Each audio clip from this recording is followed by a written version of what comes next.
Gloria Steinem, My Life on the Road, Learning About Leadership by Alexis Morgan.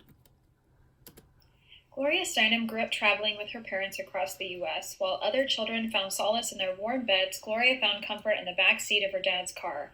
She did not have a childhood full of home life stability. She developed to appreciate the vastness of the open road and all the learning that occurs outside the walls of a classroom. Gloria said, "I realized that for me, the road was permanent and settling down was temporary. These early experiences drew her to become interested in the stories of others."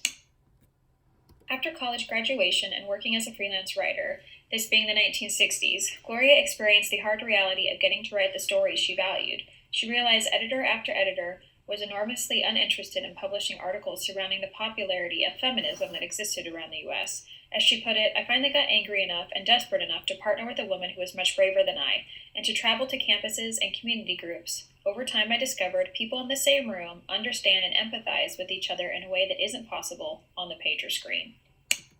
Gloria shares, "Gradually, I became the last thing on earth I would have ever imagined, a public speaker and a gatherer of groups. And this brought an even bigger reward, public listening. From this realization, the remainder of the book, Gloria takes to the pages and shares her experiences as a public listener. In that way, she became a leader of feminism and all the vastness that the word feminism entails." In a chapter about the personal nature of politics, Gloria shares, "The voting booth really is the one place on earth where the least powerful equal the most powerful. In truth, we don't know which of our acts in the present will shape the future. But we have to behave as if everything we do matters, because it might.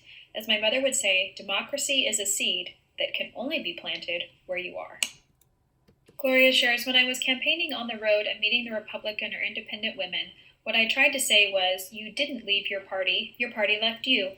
Forget about party labels, just vote on the issues and for the candidate who support equality." Within the text, the work of Felf and Shins help us understand that if a leader has perceived qualities and those perceived qualities produce results, then the perception of qualities is all that matters to the group.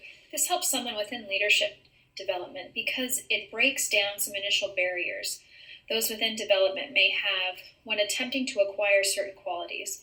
For example, if a group believes that a certain leader has qualities that are important to them, and that leader demonstrates results, the belief of certain characteristics is what is valued by the group. Additionally, essential qualities that are listed on the screen are vital to understanding leadership. Leadership doesn't have to be individual, but it can be co-created, and working together really does produce awesome results. And leaders who have this solid sense of self, they know who they are, and they do not need to be reinforced by others, really create this whole concept of the development of the leader. A writer desiring to write more on feminism and not being permitted to share her voice, Gloria began speaking with women and men all over the U.S. She utilized opportunities for growth. She didn't see herself as a strong speaker, so she partnered with Dorothy Pittman Hughes. Together, they listened to the unheard, gathered the desired, spoke for equality in all its many forms, and learned from those around them. Their messages resonated with so many. Gloria, through her ability to share her qualities of caring, listening, and hope, was able to become a leader of feminism in an era where so many didn't want to hear the message. She spoke of a pivotal moment in her life, which was the 1977 National Women's Conference in Houston. The purpose of this was to address the issues and hopes that really did represent the female half of the country. President Jimmy Carter had appointed a new group of commissioners, and Gloria was one of them. 18,000 observers attended from 56 other countries, and there were delegates chosen to represent each state and territory. Gloria shares it was probably the most geographically, racially, and economically representative body this nation had ever seen. It was a constitutional convention for the female half of the country. After all, we had been excluded from the first one. When a group comes together, the person who personifies many of the most important characteristics begins to develop as a person of interest. This enables this desired person to influence the group because of the shared values of the entire group. In this final phase, as the person arrives to the leadership role, it is assumed by the group that the person becoming the leader does so because of the essential qualities of the leader.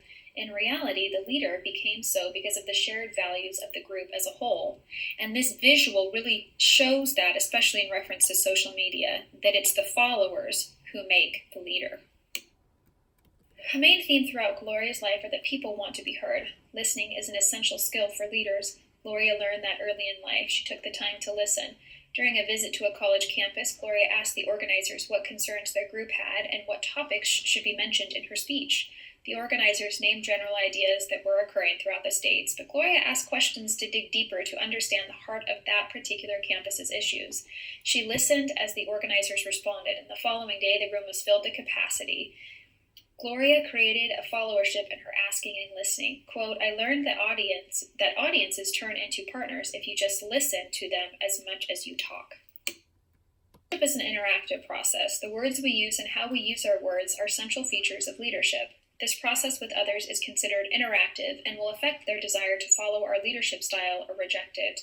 In terms of fruitful intersections, just as traffic it weaves and crosses. The process of leadership intersects the work of the team. The successful leaders are those that bring positive results from those interactions, the process of interacting.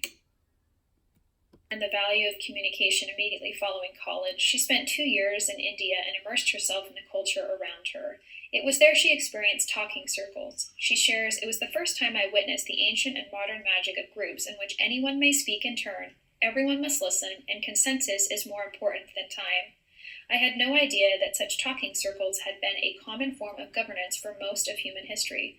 All I knew was that some deep part of me was being nourished and transformed right along with the villagers. She says, if I had to name the most important discovery of my life, it would be the portable community of talking circles, groups that gather with all 5 senses and allow consciousness to change.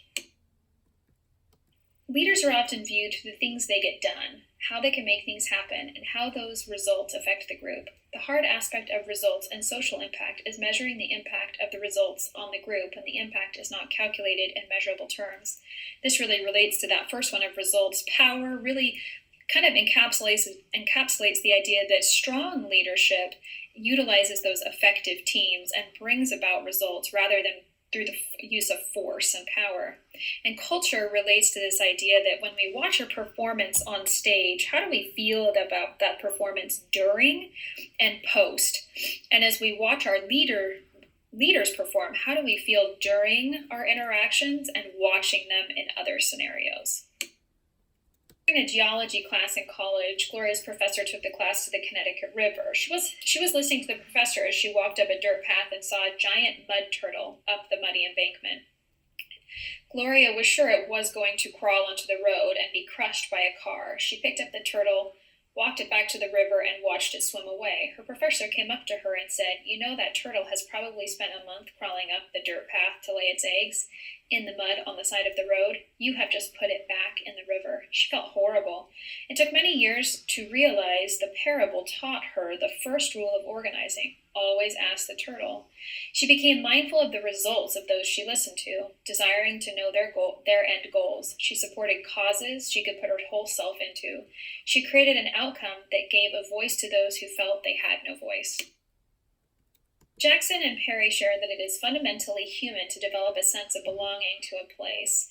Murray and Overton acknowledge that the world is ever evolving into a global interconnection of people. However, that interconnection of people are assessing that knowledge, processing that knowledge, and sharing that knowledge in their specific location. The shared histories, lives, experiences within those locations matter as the information is distributed throughout the world. And a leader really honors that sense of place wherever they go, but also that the place develops the leaders based on the need of the place. Gloria spent a lot of time riding in cars as a passenger in taxis, and in that process she learned to really respect the places that she was at and the needs of those people within those places. She listened one time as she shared of a man who was a past truck driver and that he missed the community of truck drivers. And so she wanted to understand that. So he took her to truck stops and she was able to see the community within those truck stops. In her listening and honoring of people's locations, she's seen as a valuable leader in the many places she travels.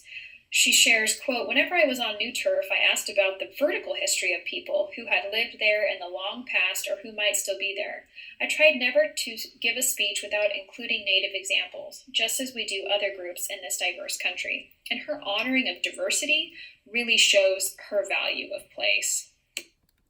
These two images really kind of show the idea of a leader and where does this leadership propose to take its followers. So ethics is a concept that gets clumped with morals, and for good reason. The two terms are in a sense circular. However, while morals pertains to an individual's beliefs and ideas based on their culture and religion, ethics deals with the innate principles of right and wrong for a person. In regards to ethics and leadership, Jackson and Perry make the distinction that an ethical leader does the right thing the right way for the right reasons. If a leader only does 2 of 3, then they are not considered a leader of good principles. Gloria has an aha moment in 1972. Up until that point, she had campaigned for various political candidates. She shares some of the challenges that arose from those experiences. Quote, "That was the beginning of campaigning from inside a movement rather than on a candidate's turf.